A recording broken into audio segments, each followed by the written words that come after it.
नमस्कार, special report में आप सभी का स्वागत। मैं हूं आपके साथ हेमंत कुमार। चलिए शुरुआत करते हैं। दिल्ली के नांगलोई फायरिंग कांड में पुलिस ने बड़ा पर्दाफाश किया है और इस सिलसिले में पुलिस ने 2 आरोपियों की गिरफ्तारी कर ली है। यह दावा किया जा रहा है कि दोनों आरोपियों के ताल्लुक तिहाड़ में बंद अंकेश लाकड़ा से हैं और यहीं से जुड़ती है नांगलोई वसूली कांड की पूरी कहानी। रिपोर्ट देखिए।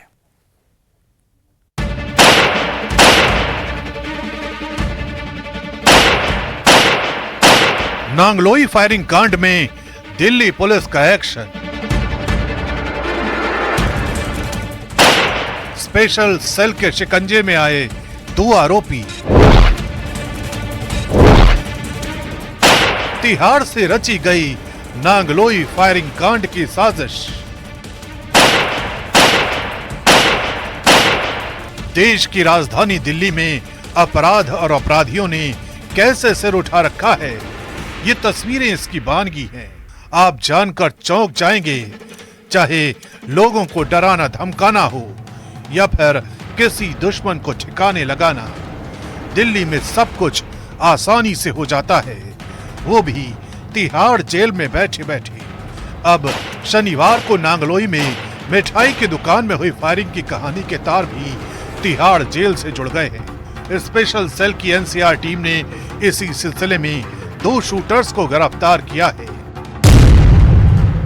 गिरफ्तार किए गए दोनों आरोपियों के नाम जतिन और हरिओम हैं। इनके पास से स्पेशल सेल ने एक सेमी ऑटोमेटिक पिस्टल, एक देसी पिस्टल और एक बाइक बरामद की है। दावा किया जा रहा है कि दोनों आरोपियों के तार तिहाड़ जेल में बंद अंकेश लाकड़ा से जुड़े हैं। अंकेश लाकड़ा जेल में दीपक बॉक्सर के साथ लंबे वक्त से बंद है और ये दोनों गैंगस्टर लॉरेंस बिश्नोई और गोगी गैंग के सहयोगी हैं।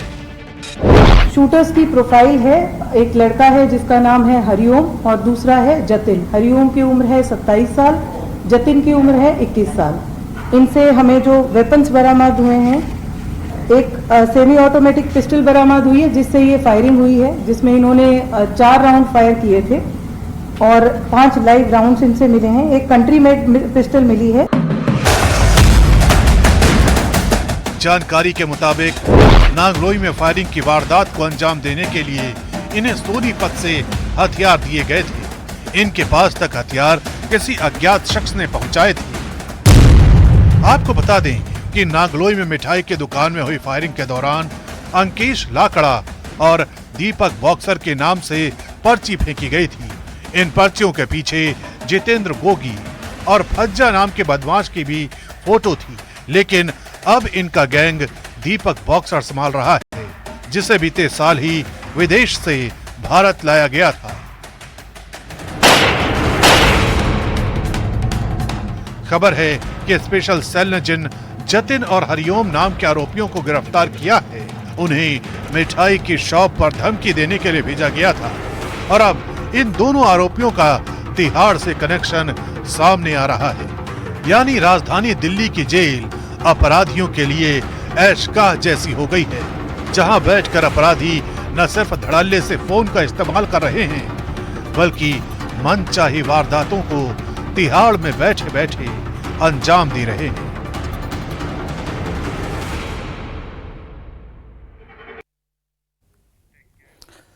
तो जिस तरह का माहौल है और जिस तरह का माहौल तैयार हो रहा है, उससे आज का ये वक्त पूरे विश्व के लिए बेहद ही नाजुक है, क्योंकि हिजबुल्लाह के सुप्रीम लीडर हसन नसरल्लाह के खात्मे के बाद से ही उसके समर्थक देश तिलमिलाए हुए हैं। ईरान इजराइल को अंजाम भुगतने की धमकी दे रहा है, लेकिन इजराइल के हमले और तेज होते जा रहे हैं। खबर तो यह भी है कि अमेरिका ने यह साफ कर दिया है कि वो इजराइल की मदद के लिए कदम कदम पर साथ देगा। यानी कि हसन नसरल्लाह की मौत दुनिया को 2 धड़ों में बांट सकती है, जिसका नतीजा भयानक हो सकता है। रिपोर्ट देखिए।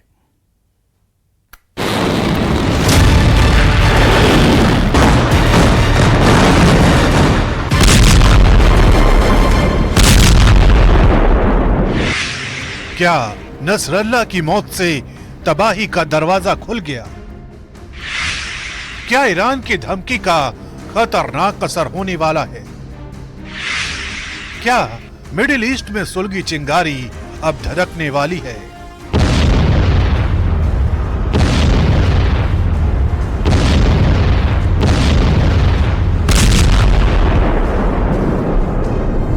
इस वक्त पूरी दुनिया की नजरें मिडिल ईस्ट से आ रही खबरों पर टिकी है, क्योंकि आशंका यही जताई जा रही है कि कहीं नसरल्ला की मौत के बाद उठी आक्रोश की लहर कई देशों को अपनी चपेट में न ले ले। और ऐसा इसलिए है क्योंकि दुनिया के देशों की तरफ से जो रिएक्शन आ रहे हैं वो इसी तरफ इशारा कर रहे हैं कि किसी भी वक्त हालात भयानक हो सकते हैं।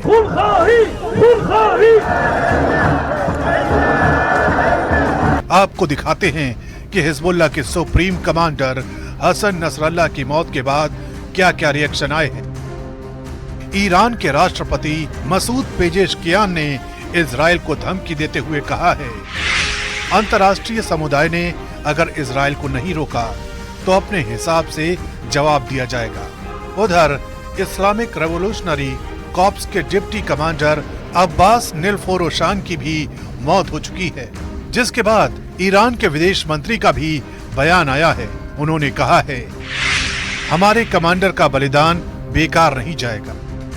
ईरान के इस बयान पर पलटवार करते हुए इजराइल ने कहा है, धमकी देने वाले हर एक देश पर स्ट्राइक करेंगे। और इसी बीच अमेरिका ने जो कुछ कहा उसने ईरान की चिंताओं को और बढ़ा दिया है। अमेरिका ने कहा है, हर हाल में इजराइल का समर्थन करते रहेंगे और अगर ईरान हमला करता है तो इजराइल की हिफाजत करेंगे। खबर तो ये भी है कि इजराइल और हिजबुल्लाह के बीच छिड़ी इस जंग के बीच रूस के प्रधानमंत्री मिखाइल मिशुस्टिन ईरान पहुंचेंगे और राष्ट्रपति मसूद पेजेशकियान से मुलाकात करेंगे। यानी जंग के दोनों मोर्चों पर सहयोगी देश एक्टिव हो चुके हैं। इजराइल के साथ जहां America, France, Britain, Italy, Australia और जर्मनी जैसे देश हैं, तो वहीं ईरान के साथ रूस, चीन, लेबनान, फिलिस्तीन, सीरिया और यमन जैसे देश हैं। इसके अलावा ईरान सारे इस्लामिक देशों से भी आगे आने की अपील कर चुका है। यही वजह है कि आने वाले दिन न सिर्फ मिडिल ईस्ट के लिए बहुत बड़ा खतरा साबित हो सकते हैं, बल्कि दुनिया के कई देश इस आग की चपेट में आ सकते हैं।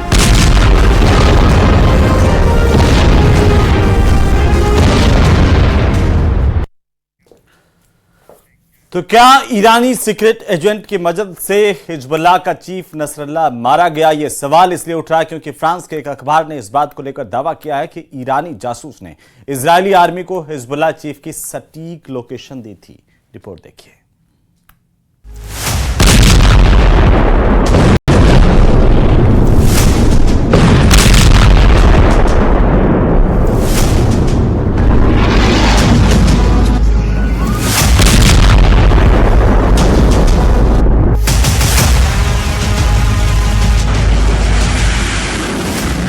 इजराइल ने जिस जंगी जेट से नसरल्लाह को मारकर उसका ट्रेलर दिखाया,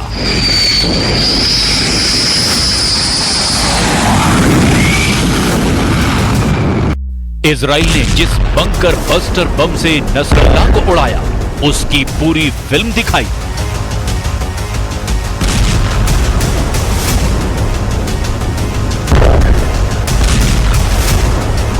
इजराइल हिजबुल्लाह को दहलाने के साथ खामनेई को चढ़ा रहा है,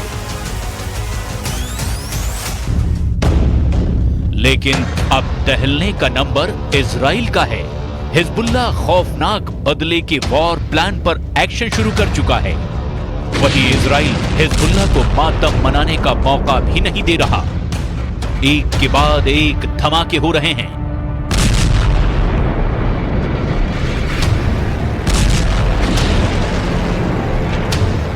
कमांडर मर रहे हैं। ताबूतों का ढेर बेरूत में लगा हुआ है। बेरूत को कब्रिस्तान बनाकर भी इजराइल रुकने का नाम नहीं ले रहा है। लेबनान के लड़ाका ग्रुप के टॉप कमांडरों की मौत के बाद हिजबुल्लाह चीफ का ही सफाया हो चुका है। मगर इजराइल की टेंशन इतने भर से खत्म हो गई है, ये मुगलता ना नेतन्याहू ने पाला है और ना ही इजराइल डिफेंस फोर्सेस ने।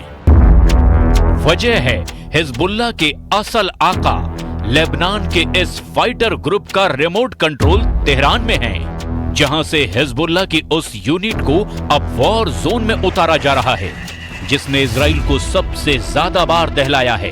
ये है हिजबुल्लाह की सीक्रेट आर्मी, जो पूरी दुनिया में यूनिट 910 के नाम से कुख्यात है।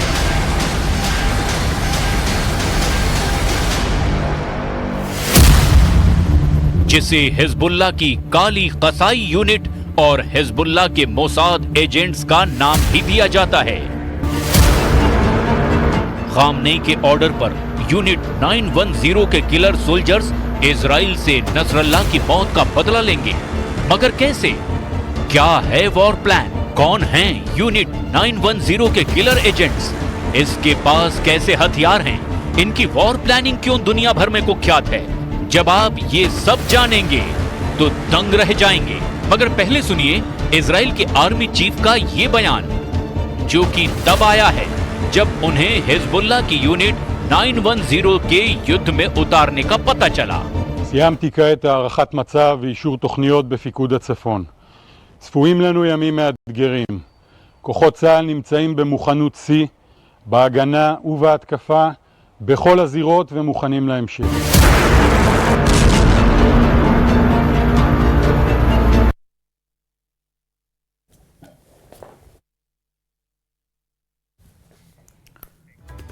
तो वहीं नसरल्लाह के मारे जाने से हमास, हुथी और हिजबुल्लाह के बीच के लिंक की रीढ़ टूट गई है। नसरल्लाह की मौत टर्निंग पॉइंट इसलिए भी है क्योंकि इससे पहले इजराइल के लिए जो सबसे बड़ा टर्निंग पॉइंट था वो था 6 दिनों का युद्ध। रिपोर्ट देखिए। इजराइल के प्रधानमंत्री बेन्यामिन नेतन्याहू नसरल्लाह की मौत को टर्निंग पॉइंट मान रहे हैं, तो इसके पीछे का कारण समझना भी जरूरी है। असल में ईरान ने इजराइल के खिलाफ जिस प्रॉक्सी वार के लिए शक्तियों को खड़ा किया है, उसकी धुरी था नसरल्लाह। ये नसरल्लाह ही था जो खामनेई की गोद में खिलता था, हमास के समर्थन में लेबनान से इजराइल पर रॉकेट बरसाता था, यमन के हूथी विद्रोहियों तक हथियार पहुंचाता था। नसरल्लाह के मारे जाने से हमास, हूथी और हिजबुल्लाह के बीच के लिंक की रीढ़ टूट गई है। नसरल्लाह की मौत टर्निंग पॉइंट इसलिए भी है क्योंकि इससे पहले इजराइल के लिए जो सबसे बड़ा टर्निंग पॉइंट था वो था 6 दिनों का युद्ध। इजराइल और अरब देशों के बीच 1967 में हुए युद्ध ने मध्य पूर्व के भौगोलिक नक्शे को बदल दिया था। यहाँ भी मोसाद ने वो काम किया था कि दुनिया देखती रह गई। सीमा को लेकर लगातार जारी विवादों के चलते अरब देशों और इजराइल के बीच जंग छिड़ी। जून 1967 में इजराइल और अरब देशों मिस्र, सीरिया और जॉर्डन के बीच 6 दिन चली जंग के नतीजे ऐतिहासिक रहे। इजराइल के वायुसेना के हमले ने मिस्र और उसके सहयोगी देशों की एयरफोर्स को तबाह कर दिया। इस जंग में इजराइल को जीत मिली और उसने मिस्र से गाजा पट्टी, जॉर्डन से वेस्ट बैंक, पूर्वी यरूशलेम और सीरिया से गोलान हाइट्स छीन लिया। संयुक्त राष्ट्र संघ के हस्तक्षेप से युद्ध विराम समझौता हुआ, लेकिन तब तक मिडिल ईस्ट का भूगोल बदल चुका था। 6 दिनों के युद्ध में मोसाद के सूचना तंत्र ने कमाल का काम किया। एजेंसी के इंफॉर्मेशन सेंटर से इजरायली एयरफोर्स को सटीक जानकारी मिलती रही और देखते ही देखते इजराइल ने भूगोल बदल दिया। मोसाद इजराइल के वर्षों से तराशे एडवांस्ड वॉरफेयर सिस्टम का बैकबोन है। इसे युद्ध तकनीक में जितनी सटीकता के साथ काम हथियार करता है, उतनी ही सटीकता से काम मैन फोर्स करता है। आदमी और तकनीक के बीच गजब का संतुलन बनाने का नाम ही है एडवांस्ड वॉरफेयर सिस्टम। नसरल्लाह की मौत ईरान के लिए सदमे के समान है। हमास करीब करीब तबाह हो चुका है, नसरल्लाह मारा गया और हूथी विद्रोही इजराइल के हमलों के सामने टिकने की सामर्थ्य कतई नहीं रखते। אין מקום באיראן ובמזרח התיכון שהזרוע הארוכה של ישראל לא תגיע אליו. והיום אתם כבר יודעים כמה זה נכון. ईरान बौखलाया हुआ है, लेकिन इजराइल के खिलाफ युद्ध छेड़ता है तो उसके साथ कौन खड़ा होगा? मिडिल ईस्ट में वर्चस्व स्थापित करने की ईरान की तमन्ना ने जो हूथी, हमास और हिजबुल्लाह खड़े किए, वो अब हाँफ रहे हैं। मिस्र, सीरिया, जॉर्डन और तुर्की जैसे देश नसरल्लाह के मारे जाने के बावजूद खामोश हैं। लिहाजा बंकर में इजराइल के खौफ से छुपे सुप्रीम लीडर खामनेई युद्ध छेड़ते हैं तो लड़ाई अकेले लड़नी पड़ेगी। इसकी तैयारी करनी पड़ेगी, जबकि इजराइल पहले से ही तैयार बैठा है। लेकिन इस बीच बीच एक बहुत बड़ा सवाल ये भी उठ रहा है कि क्या नसरल्लाह की मौत के बाद हिजबुल्लाह का पूरी तरह सफाया हो गया? क्या हिजबुल्लाह के करीब सभी टॉप के कमांडरों की मौत के बाद चीफ की गद्दी संभालने वाला कोई नहीं बचा? और अगर बचा है तो वो कौन है जो नसरल्लाह के बाद संभाल रहा है चीफ का पोस्ट? नसरल्लाह की मौत के पहले भी इजराइल ने 1992 में हिजबुल्लाह चीफ अब्बास अल मुसावी को मौत के घाट उतार दिया था, लेकिन नसरल्लाह ने गद्दी संभाली और हिजबुल्लाह को दुनिया के सबसे खतरनाक संगठनों में से एक बना दिया। अब नसरल्लाह की मौत के बाद चीफ के पोस्ट पर कहा जा रहा है कि हाशिम सफीदीन ही नसरल्लाह का उत्तराधिकारी है।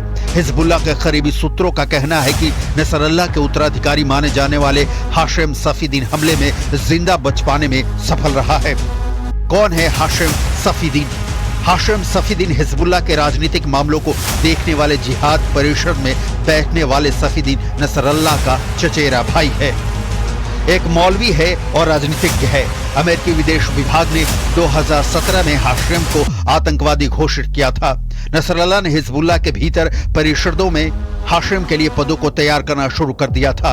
हाशिम को संगठन के चेहरे के तौर पर स्थापित करने के लिए उसको दुनिया के दूसरे देशों के नेताओं से मिलने के लिए कहा गया था। सफीदीन का नसरल्लाह के साथ ही ईरान के कुद्स फोर्स के पूर्व कमांडर कासिम सुलेमानी से भी पारिवारिक रिश्ता है। सफीदीन के बेटे और सुलेमानी के बेटी का साल 2020 में निकाह हुआ था। हाशिम हमेशा नसरल्लाह के नक्शे कदम में चलने की कोशिश करता है। उसकी वेशभूषा और हाव भाव नसरल्लाह से मिलती जुलती है। हाशिम सफीदीन हिजबुल्लाह में एक बड़े प्लेयर की भूमिका निभाता आ रहा है। उस पर संगठन के संचालन और वित्तीय मामलों का जिम्मा रहा है, जबकि रणनीतिक फैसले नसरल्लाह लेता था। हिजबुल्लाह के नसरल्लाह की मौत से कमर टूटी है, लेकिन हिजबुल्लाह जमींदोज नहीं हुआ है और यही कारण है कि नेतन्याहू कह रहे हैं कि हिजबुल्लाह के खिलाफ हमले जारी रहेंगे।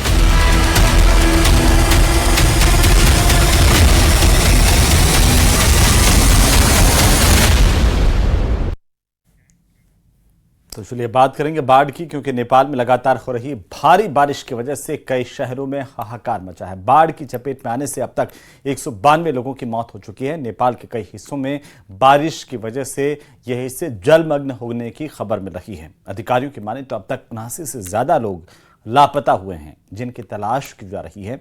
वहीं जगह जगह पर फंसे लोगों को रेस्क्यू करने के लिए 20,000 से ज्यादा सैनिक तैनात किए गए हैं।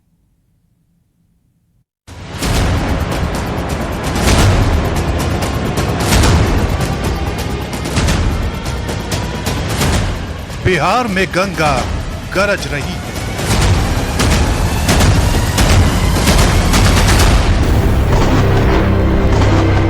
बादलों की मनमानी जारी है। सड़कों पर सैलाब आ गया है। घरों पर पानी का कब्जा हो चुका है। सैकड़ों परिवार पलायन को मजबूर है। ये गुजरते सितंबर में उमड़ते सैलाब की तस्वीरें हैं। ये सैलाबी बवंडर के बीच खाने को तरसते लोगों की तस्वीरें। ये बरसों की सारी नाकाम कोशिशों और सियासी दिग्गजों को सवालों के कटघरे में खड़ा कर देने वाली तस्वीरें।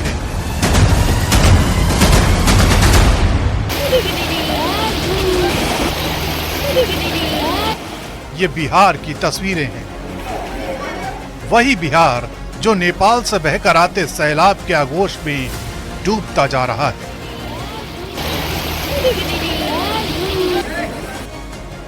पश्चिमी चंपारण, पूर्वी चंपारण, सीतामढ़ी, शिवहर, मुजफ्फरपुर, गोपालगंज, सिवान, सारण, वैशाली, पटना, जहानाबाद, मधुबनी और भोजपुर।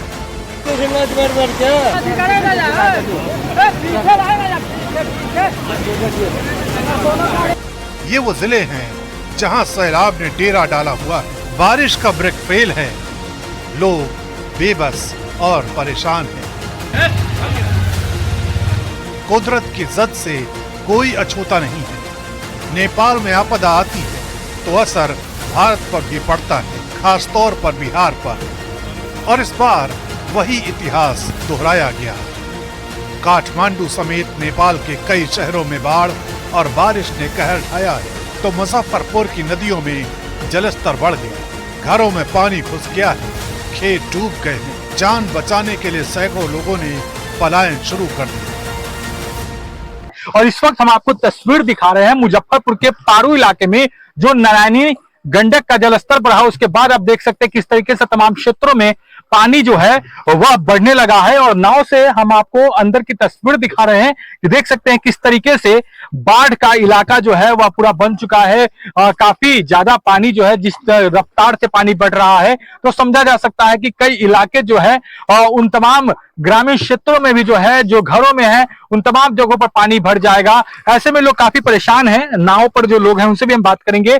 कौन गांव है यह? जी सुहासी घाट है। सुहासी घाट है जी। कितना पानी कितना देर में बढ़ा है ये? पानी बढ़ा है सर 4 घंटा में। 4 घंटे में इतना बढ़ गया? बढ़ गया। और कितने जगह, कितना गांव प्रभावित हो जाएगा इससे? लमसम सर 10 गांव है। 10 गांव हो जाएगा जहां पानी घुस जाएगा घर में? जी हाँ, घुस जाएगा। मुजफ्फरपुर में गंडक और बागमती ने तबाही मचानी शुरू कर दी है। बागमती का जलस्तर खतरे के निशान से ऊपर है, जिससे औराई और कटरा इलाके के कई गांवों में बाढ़ का पानी घुस चुका है। लोग अपने घरों की छतों पर फंसे हैं, जिन्हें निकालने के लिए रेस्क्यू ऑपरेशन जारी है। उधर दरभंगा में कोसी नदी का तटबंध टूटने से कई गांव टापों में तब्दील हो गए। पानी का बहाव तेज होने के चलते लोगों से नदी के करीब नहीं जाने की अपील की जा रही है। इन तस्वीरों में सबसे डराने वाली तस्वीर मुजफ्फरपुर की है, जहां सैलाब के सितम से बचने के लिए लोगों ने जान को जोखिम में डाल दिया। नदी का पानी पुल के ऊपर बह रहा है, पानी इलेक्ट्रिक ग्रिड में पहुंच चुका है। लोग जान जोखिम में डालकर पुल को पार कर रहे हैं, ग्रिड को छूते पानी के नजदीक से गुजर रहे हैं। बिहार की इस हालत के पीछे नेपाल सीधे तौर पर जिम्मेदार है। नेपाल में हुई हाहाकारी बारिश ने पिछले 54 साल के रिकॉर्ड को तोड़ दिया है। बाढ़ और बारिश के बाद भूस्खलन ने सैकड़ों लोगों की जान ले ली है। नेपाल के 60 से ज्यादा नेशनल हाईवे ठप हैं। सैकड़ों घर और पुल दब गए या फिर बह गए हैं और सैकड़ों परिवार बेघर हैं।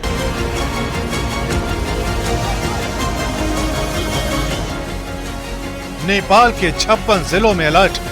190 लोगों से ज्यादा की मौत हो चुकी है। 350 से ज्यादा घर तबाह हो गए हैं। 16 पुलों को नुकसान पहुंचा है। 4000 से ज्यादा लोगों का रेस्क्यू किया गया है।